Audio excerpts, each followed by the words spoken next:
Alam nyo ba na itong grade 1 student na ito ay nabagok ang kanyang ulo at ito'y nasawi? Siya po ay si Althea Gaviola, isang grade 1 student. Nag-aaral po siya sa Kumara T. Manuel Elementary School. 6 na taong gulang, napakabait na bata at ayon sa kanyang pamilya, itong si Althea ay mapagdasalin.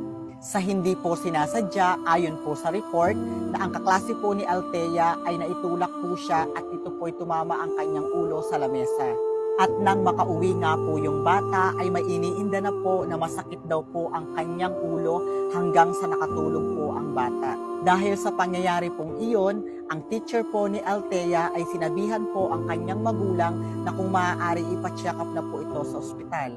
Pero makalipas lamang po ang ilang oras, ito pong si Althea ay bigla na lamang pong nanghina upang dalhin po siya sa ospital at ma-confine at dahilan din po na umabot sa pagka-comatose ng bata.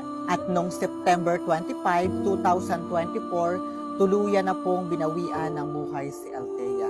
At ayon nga po sa report na wala naman pong reklamo sa pamilya sa mga nangyari. Bagkos ay pinasalamatan po nila ang teacher at ang principal sa pagpapa-ospital po sa bata hanggang sa kanyang burol.